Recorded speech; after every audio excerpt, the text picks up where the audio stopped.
La gauche a perdu sèchement, la droite a gagné nettement. Est-ce un désaveu personnel pour François Hollande et son équipe? Le gouvernement peut-il faire comme si de rien n'était et rester sur sa ligne politique? C'est la question qui fâche de 7h15 sur Europe 1. Et pour y répondre, je reçois Olivier Duhamel, politologue et éditorialiste à Europe 1. Bonjour Olivier. Bonjour Thomas, bonjour à tous. Hier soir, chacun avec leurs mots, Manuel Valls et Nicolas Sarkozy étaient d'accord. C'est une défaite, une lourde défaite pour la gauche.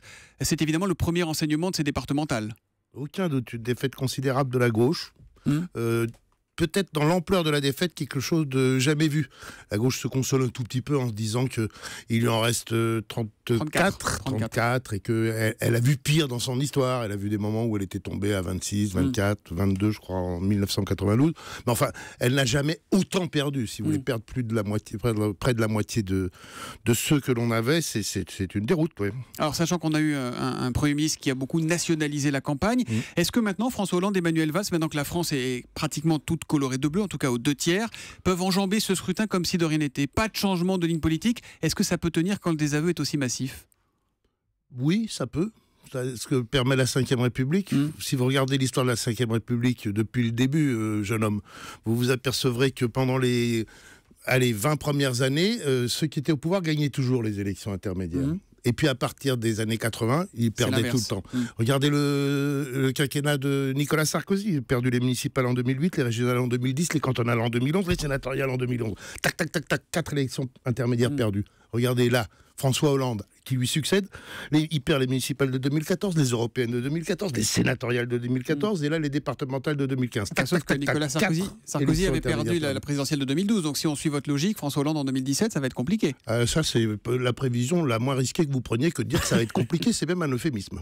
Si on met des noms en face des cases, on constate que le grand gagnant s'appelle quand même Nicolas Sarkozy, non? L'alternance est en marche, rien ne l'arrêtera, a-t-il dit. C'est vraiment lui le gagnant, il personnifie cette victoire ou pas? Il a raison de la personnifier, mais peut-être pas n'importe qui à la tête de l'UMP, peut-être pas un âne absolu, mais la plupart des présidents de l'UMP autres que Nicolas Sarkozy, le résultat aurait été le même. Donc c'est une victoire relative, ou si vous préférez, c'est une victoire absolue mais collective. C'est plus une défaite de la gauche qu'une victoire de la droite? De la même façon qu'on a dit que François Hollande avait plus été élu par rejet de Nicolas Sarkozy que par adhésion? Absolument, ça, il n'y a aucun doute sur ce point. Et d'une part parce qu'il y a plus d'électeurs de gauche que de droite qui se sont abstenus, et d'autre part parce que globalement, la droite ne progresse pas de façon considérable. Pourquoi? Elle progresse de façon considérable en élus, mais pas en voix. N'oublions pas, parce que ça reste vrai, le triomphe en voix du Front National. 4 millions de voix. 4 millions de voix. Une progression, globalement, au second tour, il fait 24 au lieu de 26. Donc, mais là où il était, il fait des scores de 35-40%.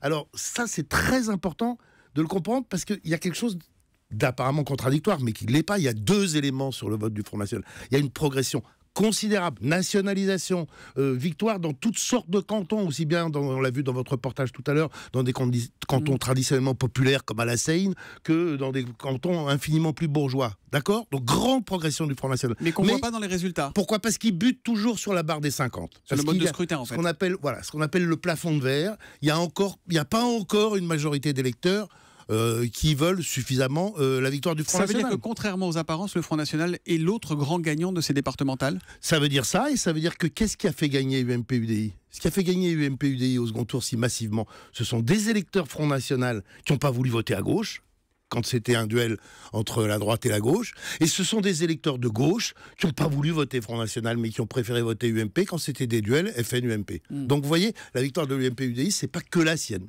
On a donc des électeurs du Front National qui, ce matin, s'estiment sans doute pas assez représentés par rapport à leur poids politique. On a des électeurs qui votent souvent contre, on l'a dit, plutôt que par adhésion. Est-ce que ça ne met pas à mal notre système politique? Dans quel état sort-il de ce scrutin, de ce nouveau scrutin? C'est toujours un problème, cette histoire, en effet, des gens qui obtiennent des voix mais qui n'obtiennent pas de sièges, ou pas assez de sièges, ou pas des sièges à proportion de leurs voix. Mais en même temps, pourquoi est-ce qu'ils les obtiennent pas? Parce qu'ils n'ont pas d'alliés. Je veux dire, dans une démocratie, il faut être capable de faire une majorité. Il ne faut pas être seulement capable d'avoir des élus. Donc si vous n'êtes pas capable d'avoir une majorité, si vous n'êtes pas capable d'avoir alliés, il faut aussi s'en prendre à vous-même. Ce qui fait que c'est pas aussi destructeur que d'aucuns le disent sur la Ve République. Mais quand les gens sont mal en point, quand ils perdent massivement des élections, quand ils n'arrivent pas à être l'alternative comme le souhaitait le Front de gauche, à ce moment-là, ils se disent qu'il faut changer tout le système et tout mettre par terre. C'est un grand classique. Et il ne faut pas le réformer un peu, le système, quand même? parce que ça veut dire réformer un peu. Et Peut-être mettre une dose de proportionnelle. Écoutez, c'est pas le problème. C'était une promesse de François Hollande. Oui, c'était une promesse de François Hollande, et avant c'était une promesse de François Mitterrand, et demain ce sera une promesse de XYZ. Je pense qu'aujourd'hui, mettre la proportionnelle, c'est mettre 150 députés Front National à l'Assemblée et faire une Assemblée ingouvernable. Si vous avez envie de ça, n'hésitez pas. À suivre, ce seront les régionales en décembre, puis on mettra le cap sur la présidentielle.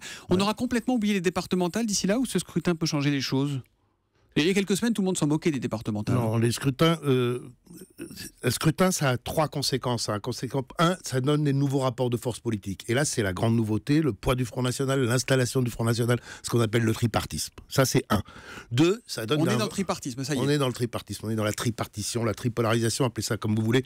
J'ai failli appeler Julie la semaine dernière pour savoir si j'avais le droit de dire tripolarisation. Et puis j'ai vu qu'en effet, en électricité, il y a bien 3 phases, 3 pôles. Voilà. Merci de mener D'accord, l'enquête. ça c'est le 1. Le 2, c'est qui gagne ces élections. Et qui gagne ces élections, c'est celui qui a les élus et qui a les départements. Donc c'est la droite républicaine. C'est la droite républicaine sans aucun doute. Puis après, il y a les effets sur les institutions élues. Et là, ça ne va pas être aussi grave que ça. Dans les départements, déjà, il y a beaucoup de consensus depuis toujours dans la façon de gérer, de décider les choses pour la voirie, pour les collèges, pour l'aide sociale, où la plupart des choses sont réglées et obligées. Mais en revanche, au plan des effets politiques nationaux, c'est important, ça change les choses, et le FN n'a pas fini d'embêter la gauche et n'a pas fini d'embêter la droite. Voilà, et c'est jeudi, on précise qu'auront lieu les élections des présidents de ces conseils départementaux. Merci Olivier Duhamel, éditorialiste Europe 1, que l'on retrouve tous les samedis à 10h avec Michel Fil dans Mediapolis. Merci, bonne journée Olivier. Merci à vous, au revoir. Europe 1, il est 7h22.